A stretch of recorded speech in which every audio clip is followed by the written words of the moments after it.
ขอบคุณหลายๆครับทุกๆคอมเมนต์ที่ผมบ่ได้ตอบคอมเมนต์ทุกๆคอมเมนต์แล้วผมก็มีกำลังใจขึ้นมาหลายครับเพราะว่าทุกๆคอมเมนต์ผมก็มีคนชมแหน่คนติแหน่คนแนะนำแหน่ก็มีทุกคอมเมนต์ส่วนมากก็คนชมหลายครับ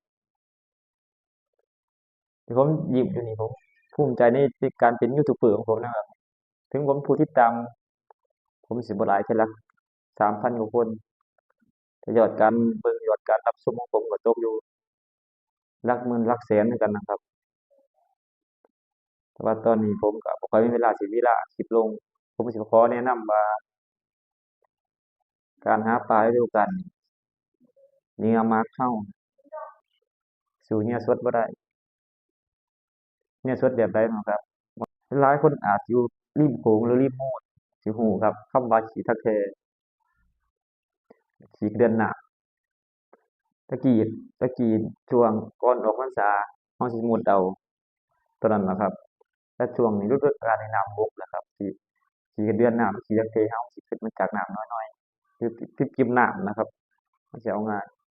สู้ตัวนั้นบ่ได้ครับเหนือแห่งขอบจักรวาล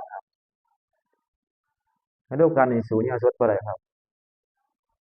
ผมแค่บ่บอกนิดๆหน่อยๆเพราะประกอบขึ้นที่คนรับชมเหยื่อของผมแต่มันก็บ่แน่ครับผมอาจสิเฮ็ดแปลกแนวต่อไปผมอาจสิเฮ็ดแปลกแนวแหน่เพราะว่าผมตอนนี้ผมกำลังหาตัดคลิปมาแล้วเป็นมือโปรแล้วครับผมอาจสิเฮ็ดคลิปต่อไปก็จากฝากให้กำลังใจผมด้วยนะครับเด้อแต่สูตรเนี่ยมักปรากฏผมนั่นถ้า100คะแนนผมให้อยู่95คะแนนสำหรับผมเองนะครับบ่ได้ย้อนเจ้าของก็มีหลายคนที่เฮ็ดตามกับหลายคนที่บ่เชื่อ